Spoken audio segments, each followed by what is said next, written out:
Hi my YouTube friends, it's Scarpunk again with another video. Yes, my camper trailer's ready, but I'm going to do another video on that soon. This video is just, I got some TikTok videos to show you of people complaining about high rent. Rent is so damn high, too ridiculously high. It makes me appreciate the way I live alternatively and live small. And I love the way I live. Less rent, more freedom. And this is what I'm talking about. There's always cheaper ways to live, but these are regular people who choose to live this type of way, and they are struggling and they're complaining on TikTok. Do enjoy. Don't forget to like and subscribe to the video. Like I said before, this is DIY, not professionally done, because we are two motherfucking punks for that. Anyway, watch normal people in the Matrix complain about their rent.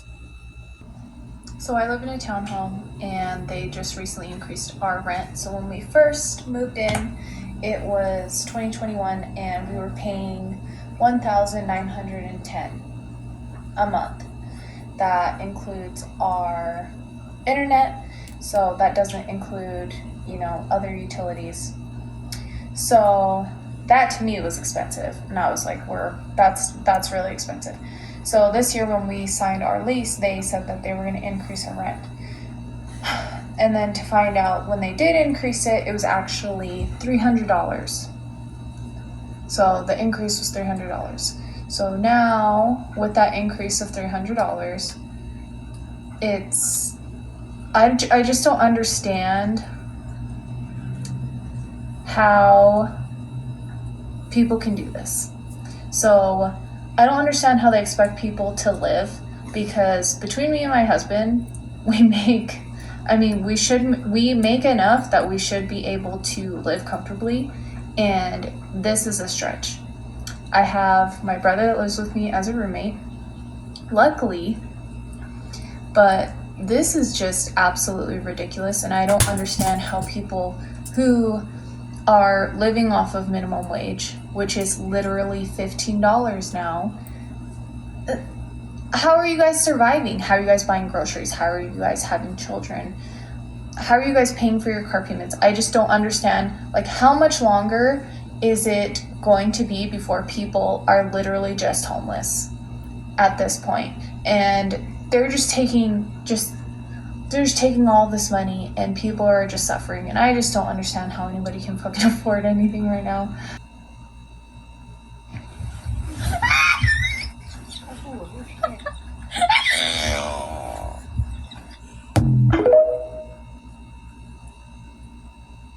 The price of everything is going up right now.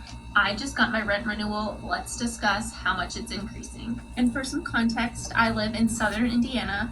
I have a 2-bedroom, 1-bathroom apartment. In total, we pay $989 a month, and that's broken down into a base rent of $949, and we pay $40 for a washer dryer fee.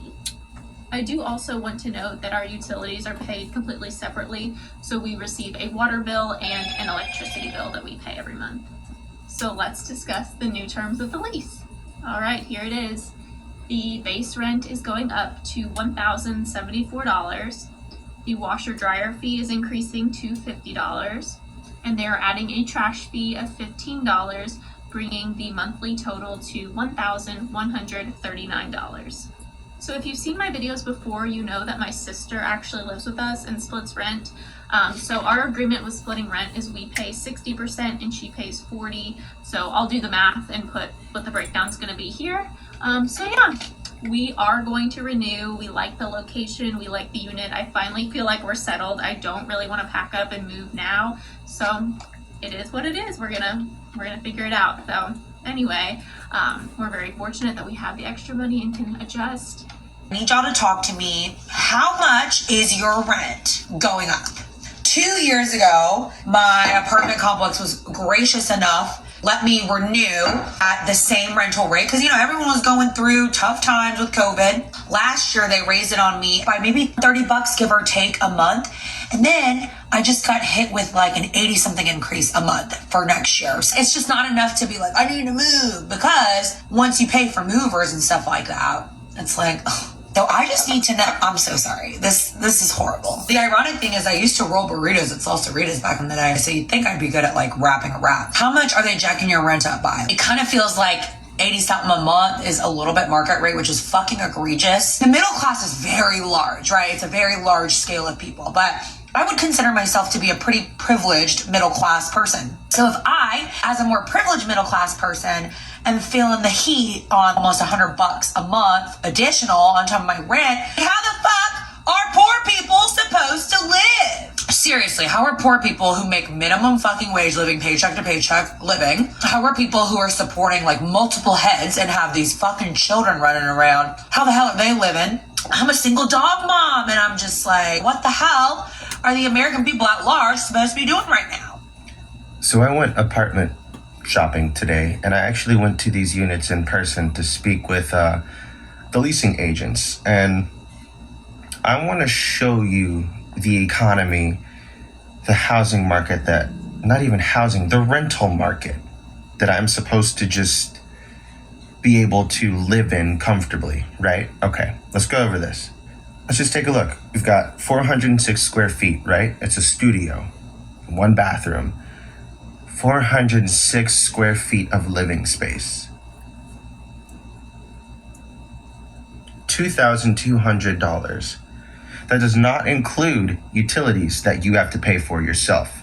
I have to pay for water, gas, electric, and trash in this complex already, like the studio. And then on top of that, I have to make 2.5 times the rent. So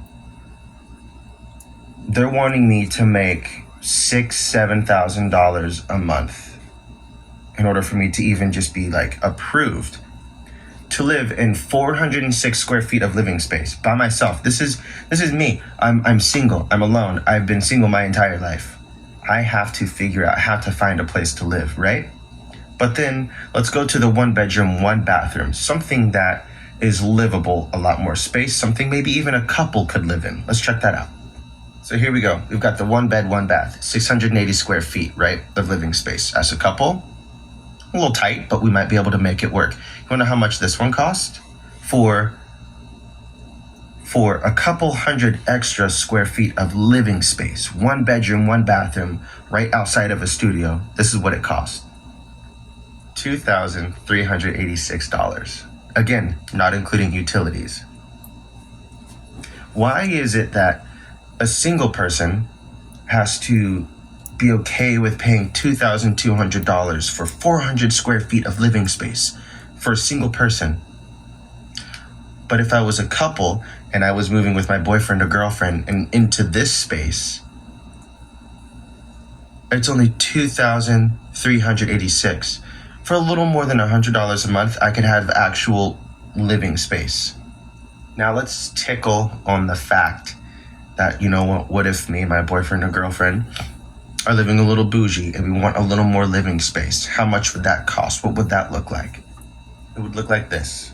A 1 bed, 1 bath, 711 square feet of living space, right?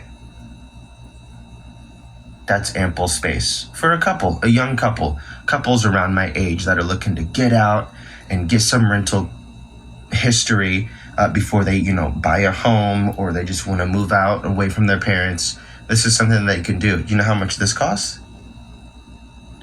$2,512 per month. This is what I would want to live in comfortably, right? This is where I would want to spend my time and money and create my own livable space on my own, independent, away from my family, away from my parents.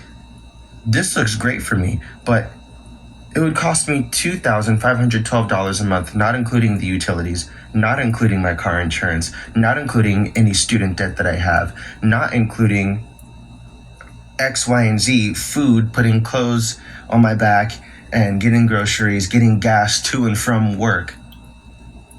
That is insane. And just to let you know, because I'm in California, let's say $2,500 a month on the low end, I have to make 2.5 up to 3.5 times my rent. So let's say all in all, total cost of living for me, a single adult, $2,500. right? Including utilities and whatever else. This is for housing. I have to make 2.5 times that. I have to make this per month, which means I would have to make this per year. Who my age is making this?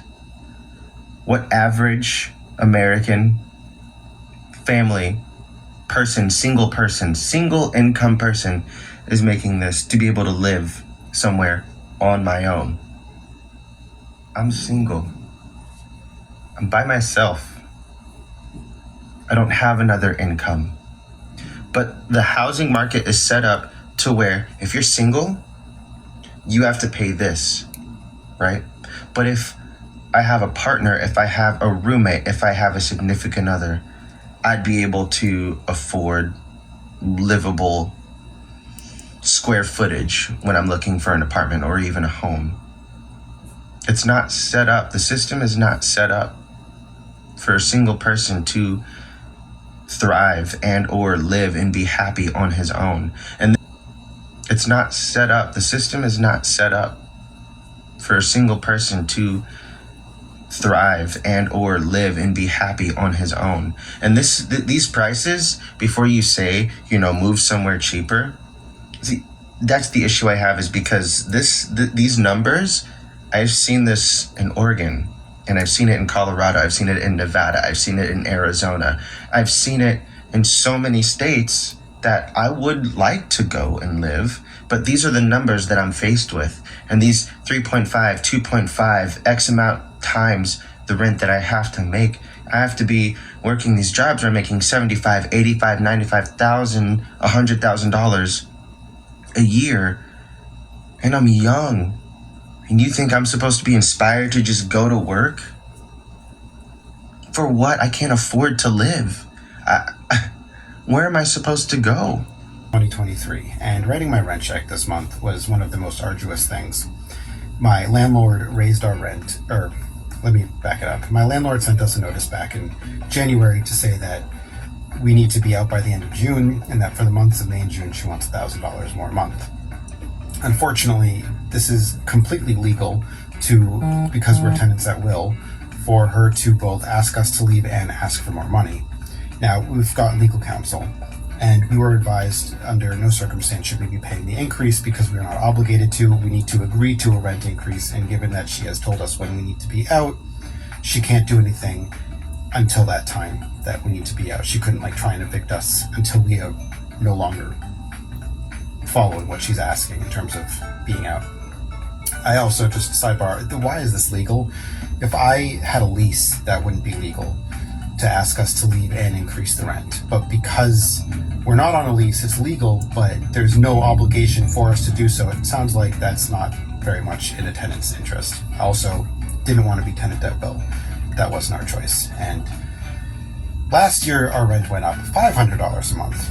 Last year, we were given the option to stay, and when it came to moving or staying, the increase was less expensive than the alternative. And we've been looking since the beginning of February for a place, seen over 20 different places. The apartment market is ridiculous. Either the things in our price range are not a place where we're going to bring our young children, and we're not just moving for a year to get out. We need some place where we're not moving every year. That's not fair to the kids. And either it's not in a good condition for a family to live in. There's a multitude of applications, and we don't get the place. The last place we applied to 3 weeks ago didn't have the courtesy to reach back out to us to let us know that we weren't accepted. And I've even heard instances from one of the realtors that people will offer more than in their application than what the tenant is asking for rent, just to make their application a little bit more appealing. This is mind-blowing and ridiculous, by the way.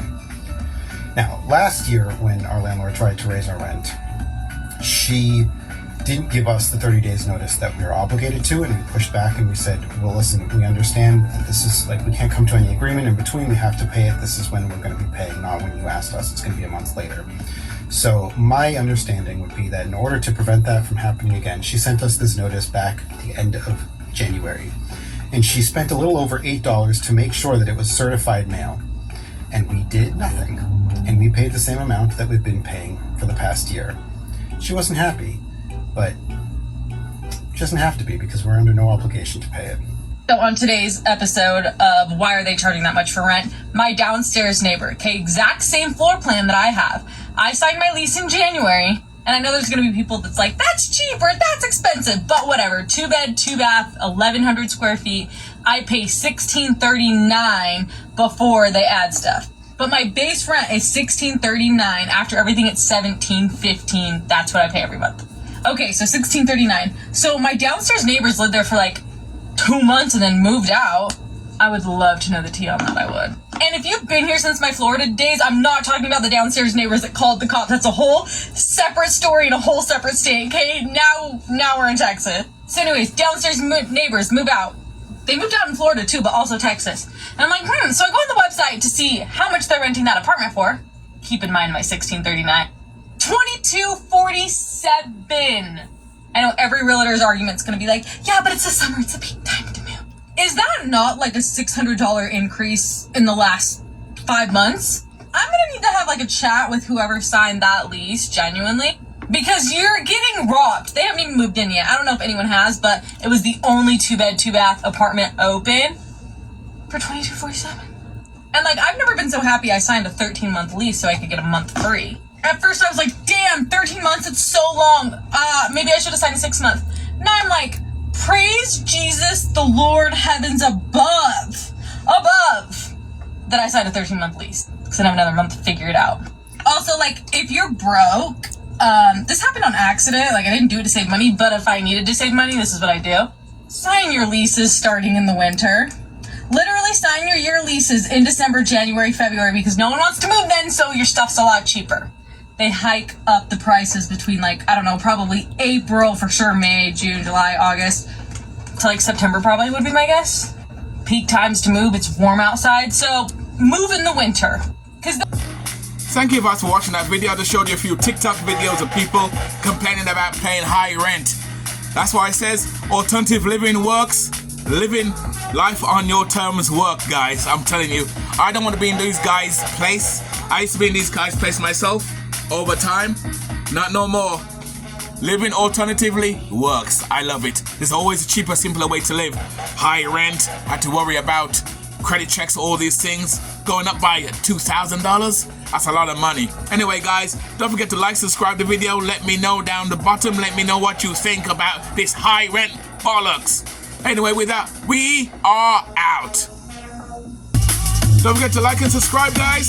Living life on your terms. Woo! Juggle. God mercy.